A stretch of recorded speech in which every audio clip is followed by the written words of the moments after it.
नमस्ते विद्यार्थियों। इसके पहले कालांश में हम लोगों ने यहाँ तक पढ़ा था कि किन किन लोगों ने भारतीय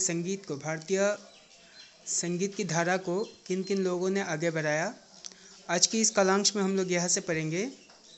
नेहा बीच में बोल उठी, स्नेहा क्या हमारे असम का ऐसा कोई कलाकार नहीं है जिसका हिंदुस्तानी संगीत में योगदान हो।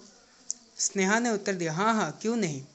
हमारे असम के चारू बरदलोई, परवीन सुल्ताना, पवन बरदलोई, दिलीप रंजन बरठाकुर, हिरेन शर्मा, वीरेंद्र कुमार फुकन, दामोदर बोरा, शरद चेतिया आदि महान कलाकारों के योगदान से असम में भी इस धारा के संगीत का व्यापक प्रचार व प्रसार हुआ।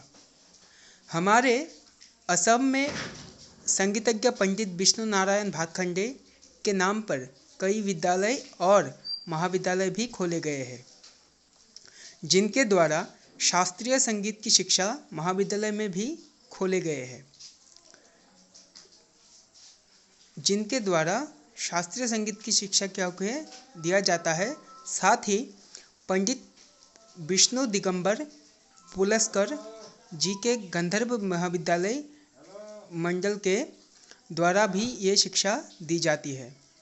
हमारे यहाँ कर्नाटकी संगीत धारा के उतना प्रचलन नहीं है। इसका प्रभाव दक्षिण भारत में ज़्यादातर दिखाई देता है। भारतीय संगीतज्ञ एवं दक्षिण भारतीय संगीत धारा की प्रधान नेत्री भारत रत्न MS शुभलक्ष्मी जी ने इस धारा को आगे बढ़ाया है।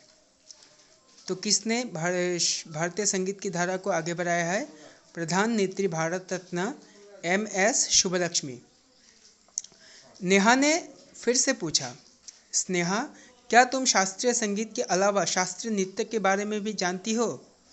तो स्नेहा ने कहा, हाँ नहीं, क्योंकि इसके बारे में मुझे अधिक जानकारी नहीं है, लेकिन मेरे भैया रोहन कथक का एक अच्छा नर्तक है, चलो हम उसके नृत्य के बारे में भी जान ले। दोनों रोहन के पास चली गई। वे दोनों से कहने लगी, कथक के अलावा भारतनाट्यम, मणिपुरी, कुचिपुड़ी, ओडिसी, मोहिनी अट्टम, कथकली और सत्रिया आदि भी शास्त्रीय नृत्य में आ जाते हैं। तो यहाँ में तुम लोगों ने नृत्य के नाम सुने, क्या क्या नृत्य है? कुचिपुड़ी, कथक, ओडिसी, भारतनाट्यम, मणिपुरी, मोहिनी अट्टम, कथकली और सत्रिया। जिस तरह कथक को शंभू महाराज और बिरजू महाराज जैसे लोगों ने इतना लोकप्रिय बनाया है, उसी तरह भारतनाट्यम को भी लोकप्रिय बनाने में रुक्मिणी देवी अरुंजल का बहुत बड़ा हाथ है। तो भारतनाट्यम को लोकप्रिय बनाने में किसका हाथ है? रुक्मिणी देवी अरुंजल। ओडिसी उड़ीसा का प्राचीन नृत्य ही नहीं बल्कि भारतीय शास्त्रीय नृत्य का भी एक अन्यतम अंग है। तो ओडिसी कहाँ का नृत्य है? उड़ीसा का नृत्य है। तो यहाँ में मैं एक सवाल पूछना चाहता हूँ कि उड़ीसा का राजधानी का नाम क्या है? इसका नाम रोशन करने में केलुचरण महापात्र की बहुत बड़ी देन है। ओडिसी की भांति केरल की कथकली भी आज एक अन्यतम शास्त्रीय नृत्य है। तो यहाँ में केरल मिला। केरल का एक राज्यिक नृत्य कौन सा है? उनका क्या प्रमुख नृत्य है? कथकली। तो केरल का राजधानी का नाम भी बताना। गुरु शंकरन नंबूद्रिपाद जी ने इसको लोकप्रिय बनाया है। तो केरल की कथकली नृत्य को लोकप्रिय बनाने के पीछे किसका हाथ है? गुरु शंकरन नंबूद्रिपाद जी। ठीक उसी तरह मणिपुरी, मोहिनी अट्टम और कुचिपुड़ी नृत्य का भी शास्त्रीय नृत्य के एक अलग पहचान है या अलग स्थान है। जिस तरह मोहिनी अट्टम को शांताराव और भारती शिवाजी जैसे महान कलाकारों के लोकप्रिय बनाया है, उसी तरह कुचिपुड़ी को राजा और राधा रेड्डी तथा मणिपुरी को लोकप्रिय बनाने में विपिन सिंह आदि कलाकारों का बड़ा योगदान है। स्नेहा और नेहा रोहन भैया को धन्यवाद कहकर कमरे में आ गई। नेहा कुछ और पूछना ही चाहती थी कि एकाएक स्नेहा बोल पड़ी, हमारे असम में महापुरुष शंकरदेव के द्वारा स्थापित सत्रों में प्रचलित सत्रिया नृत्य को भी सन 2000 अंग्रेजी में शास्त्रीय नृत्य के रूप में स्वीकृति मिली। कितने सन में? सन 2000 में शंकरदेव के द्वारा स्थापित कौन सा नृत्य? सत्रिया नृत्य। महापुरुष शंकरदेव के सत्रिया नृत्य की लोकप्रियता और महत्व आज भी हमारे देश में ही नहीं बल्कि विदेशों में भी बढ़ रहा है।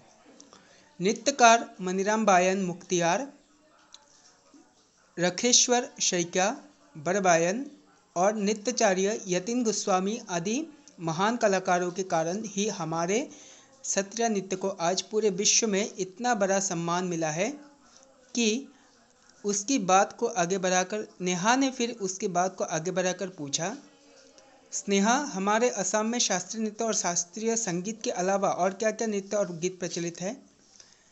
तो उसके प्रश्न का उत्तर देकर नेहा ने कहा, हमारे असम में बिहू गीत, ज्योति संगीत, विष्णु राभा गीत, बरगीत, लोकगीत और रविंद्र संगीत आदि प्रचलित है।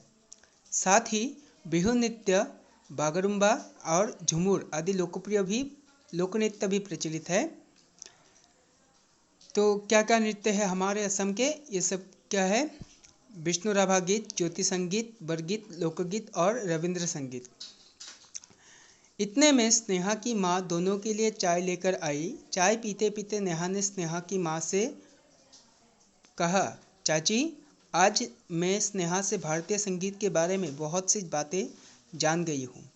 शास्त्रीय संगीत भारतीय संगीत का एक अविच्छिन्न अंग है, अतः मैं भी शास्त्रीय संगीत की शिक्षा जरूर लूँगी। माँ दोनों को शाबाशी देकर चली गई। दोनों खुशी से उछल पड़े और नेहा ने अपने घर चली गई। तो मेरे प्यारे विद्यार्थियों, आज आप लोगों ने यहाँ तक पढ़ा कि भारत के संगीत, भारत के शास्त्रीय संगीत, भारत के शास्त्रीय गीत कितने प्रसिद्ध है और कितने इनका गुण है। तो इन नामों को अच्छी तरह से सुन लेना और सीख लेना। इसके बाद यहाँ में क्या दिया कि आओ जाने बिहू हमारे असम का जातीय त्यौहार है। बिहू गीत और बिहू नृत्य दोनों लोक संगीत है, लोक संगीत के अंतर्गत आते हैं। बांसुरी वादक हरिप्रसाद चौरसिया की भांति हमारे असम में ढोल वादक मधाई ओझा, सोमनाथ बोरा ओझा आदि कलाकारों ने असम की संस्कृति की प्रधान अंग बिहू को विश्व में स्थापित किया है। तो बिहू को विश्व भर में स्थापित करने का ख्याल और ख्याति किसको जाता है, ये सब सीख लेना। तो आज के लिए बस इतना ही। नमस्ते।